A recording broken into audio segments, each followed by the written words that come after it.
So hello dear students, in this video we are going to solve question on EVA, that is economical value added approach. ठीक है, 8 marks के लिए question है ये, FM का financial management TY bap semester 6 2023 अप्रैल 2023 का question paper हम लोग सॉल्व करते हैं. सो कैलकुलेट EVA. ओके, कैसे पता चलेगा? स्टार्टिंग में ही लिखा है, देखो, from the following on March 22 for ZT limited. Information कौन सा दिया आपको? Financial leverage. आई होप इसके फॉर्मूलाज आपको आते हैं, फर्स्ट ईयर में आपने पढ़ा होगा. Operating leverage, financial leverage and combined leverage. ठीक है, सो फाइनेंशियल लीवरेज यहाँ पे लिखा हुआ है 1.4 टाइम्स. इसका क्या यूज करना है देखेंगे. Equity capital 340 lakhs, reserves and surplus 260 lakhs, 10% debentures 800 lakhs. ठीक है, इन तीनों को ऐड करोगे, ठीक है, लास्ट में तो आपको मिलता है कैपिटल एम्प्लॉयड. डिस्कस करेंगे, डोंट वरी.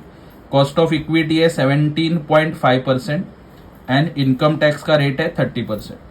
ठीक है, चलो ये इन्फॉर्मेशन यूज करके अभी कैलकुलेशन करेंगे. सॉल्व करके रखा है मैंने आपके लिए ऑलरेडी. ठीक है, तो क्विकली ये डिस्कस हो जाएगा. देखो, सबसे पहले question number 2B, EVA formula लिखा है. EVA का फॉर्मूला याद रखना, लिख के लेके जाओ, कुछ भी करो लेकिन फॉर्मूला आना चाहिए.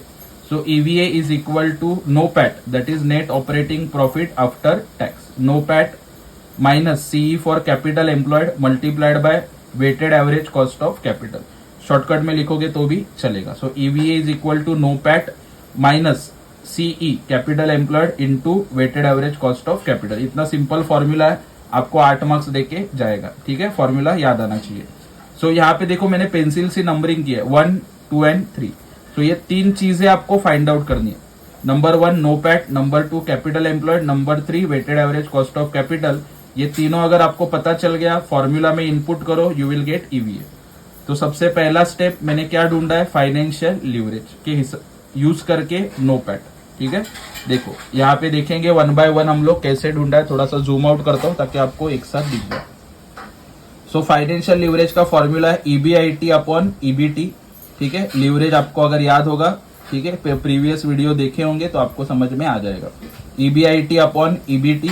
EBIT means earning before interest and tax, EBT means earning before tax.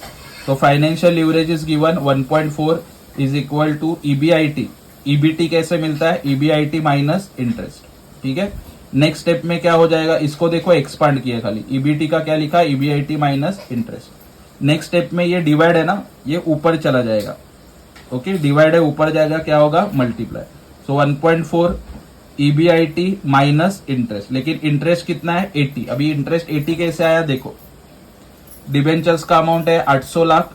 800 का 10% है रेट ऑफ इंटरेस्ट, तो 800 का 10% आएगा 80. वो मैंने यहाँ पे लिखा है 80. ठीक है, इज इक्वल टू, ये बेचारा EBIT अकेला वैसे ही रहेगा. नेक्स्ट स्टेप में EBIT को एक बार 1.4 से मल्टीप्लाई करोगे तो 1.4 EBIT आएगा. उसके बाद 80 को एक बार 1.4 से मल्टीप्लाई करोगे, क्योंकि ब्रैकेट में है ना, तो 112 आएगा. Is equal to EBIT. Next step, ये EBIT इधर आ जाएगा और ये 112 इधर आ जाएगा. ठीक है, एरो किया है, देख सकते हो.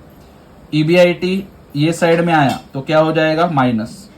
ठीक है, 112 माइनस है, ये साइड में आएगा क्या होगा? प्लस 112. ठीक है, नेक्स्ट स्टेप 1.4 माइनस, ये कुछ नहीं है, मतलब ये क्या है? 1. सो 1.4 EBIT माइनस 1 EBIT कितना आएगा? 0.4 EBIT. ये समझा आपको? ये 1 है. ठीक है, इसके आगे तो 0.4 EBIT is equal to 112. Next step, EBIT is equal to 112. ये 0.4 देखो, ये मल्टीप्लाई में यहाँ पे आ जाएगा, क्या हो जाएगा? डिवाइड. ठीक है, तो EBIT 112 divide by 0.4. Okay, multiply इधर आएगा, क्या होगा? डिवाइड. तो EBIT का आंसर कितना आया? 280. आई होप ये आपको समझ में आया. ठीक है, कैलकुलेशन यही डिफिकल्ट है, बाकी सब इजी है. तो कैलकुलेशन करोगे EBIT 280, बट अपना टारगेट है NOPAT ढूंढना. तो EBIT 280 माइनस करोगे टैक्स, जो क्वेश्चन में बोला है कितना परसेंट? 30% is tax. तो 280 माइनस 30%, 280 का कितना आता है? 84. निकाल सकते हो आराम से. तो माइनस करोगे, NOPAT आएगा 196. ठीक है, आई होप ये आपको समझ में आया होगा. वीडियो पॉज करके बार बार देखोगे, समझ में आ जाएगा. ये कैलकुलेशन ही इंपॉर्टेंट है. उसके बाद दूसरा देखो, NOPAT मिल गया. सेकेंड इज कैपिटल एम्प्लॉय ढूंढना है। कैपिटल एम्प्लॉय ढूंढा है, देखो equity capital plus reserve and surplus plus debenture. Equity है 340, रिजर्व सरप्लस 260, डिबेंचर 800, तीनों को ऐड किया, कैपिटल एम्प्लॉयड आएगा 1400। ओके, सो थोड़ा वीडियो पॉज करके आप लोग ये देख सकते हो कैसे क्या लिखा है, ठीक है। उसके बाद आगे बढ़ेंगे। ये मैंने ढूंढा नोपैट, उसके बाद मैंने ढूंढा कैपिटल एम्प्लॉयड, ठीक है। अभी लास्ट में, सबसे लास्ट में मुझे ढूंढना है weighted average cost of capital, तो उसका मैंने यहाँ पे फॉर्मूला लिखा है, आप लोग देख सकते हो। Third point, weighted average cost of capital कैसे निकालोगे, देखो कॉलम्स ड्रॉ किया है। ये कौन सा फॉर्म ऑफ आपने यूज किया फंड्स के लिए, amount, proportion, after tax cost of capital, weighted average cost of capital, ठीक है। सबसे पहले क्वेश्चन में क्या दिया है, इक्विटी जो दिया है वो लिखने का। इक्विटी है 340, रिजर्व सरप्लस 260, डिबेंचर्स 800, तो तीनों मैंने लिख दिया, इक्विटी, रिजर्व सरप्लस, डिबेंचर, तीनों का टोटल किया 1400। उसके बाद प्रपोर्शन कैसे ढूंढना है, वेरी इजी, बता रहा हूं आपको समझने के लिए, कैलकुलेट करके दिखा रहा हूं, ठीक है। जैसे देखो इक्विटी कितना है 340, तो मैं क्या करूंगा 340 डिवाइड बाय टोटल कितना है 1400, डिवाइड बाय 1400 और परसेंट का बटन दबाने का, 24.285 है ना, तो 29 कर दिया मैंने, 24.29। अगला देखो 260 डिवाइड बाय 1400 और परसेंट का बटन दबाया 18.57। तीसरा 800 डिवाइड बाय 1400, परसेंट का बटन दबाया 57.14, तो टोटल आएगा 100। ओके, ये प्रपोर्शन आई होप आपको समझ में आया होगा। उसके बाद after tax cost of capital कैसे लेने का, देखो यहाँ पे कॉस्ट ऑफ इक्विटी दी है 17.5%, तो जैसा है वैसे ही लिखना। इक्विटी के लिए भी 17.5 आएगा, रिजर्व सरप्लस के लिए भी 17.5 आएगा, ये समझ के चलना। जो दिया है वो कॉस्ट ऑफ इक्विटी दोनों के लिए अप्लाई होता है।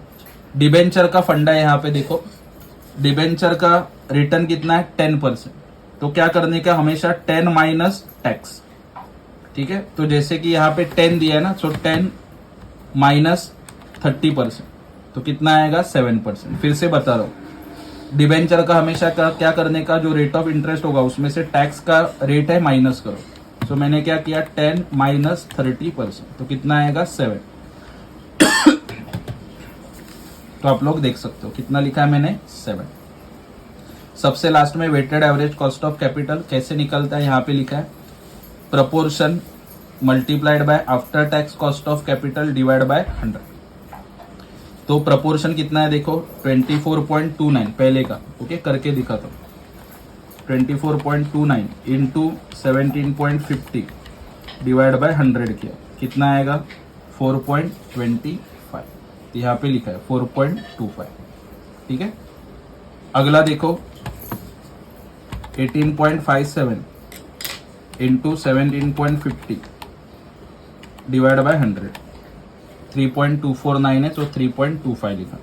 लास्ट वाले का 57.14 इंटू 7 डिवाइड बाय 100, 3.99 है, तो 4 लिखा, ठीक है। ये सब मैं कैलकुलेशन करके आपको दिखा रहा हूँ। तीनों का टोटल किया, कितना आएगा 11.5%। So as per our formula मुझे नोपैट मिला, मुझे कैपिटल एम्प्लॉयड मिला, मुझे weighted average cost of capital मिला। अभी खाली इनपुट करने का है बस। देखो EVA is equal to 196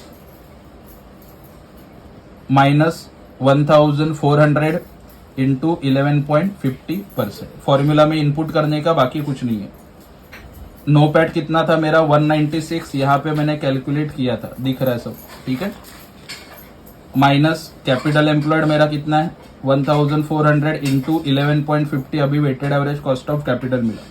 196 minus 1400 into 11.50, percent का बटन दबाने का 161। ये परसेंट का बटन दबाना भूलना मत। इसमें से माइनस किया, ईवी आपका आएगा 35 लाख, 8 मार्क्स आपको मिल गया, ठीक है। इतना इजी है। वीडियो पॉज करके देखना, बार बार रिपीट करके देखो ताकि आपको ये समझ में आ जाए। इंपॉर्टेंट क्या है, फॉर्मूला आना चाहिए, ये कैलकुलेशन समझ में आना चाहिए, ठीक है। नोपैट का, ईबीआईटी का थोड़ा फॉर्मूला आपको पता होना चाहिए, फाइनेंशियल लीवरेज का, कैपिटल एम्प्लॉयड तो देखो इजी है, कैलकुलेट कर सकते हैं, ठीक है। और ये कंसेप्ट समझ में आना चाहिए। ये प्रपोर्शन कैसे ढूंढा, ये मल्टीप्लाई करके weighted average cost of capital कैसे ढूंढा, ये कर पाओगे तो आराम से आपको 8 मार्क्स मिल जाएगा, ठीक है। और ये वीडियो अपने फ्रेंड्स के साथ शेयर करो and keep following and keep supporting Bagwe sir Gyandeep commerce classes. Thank you.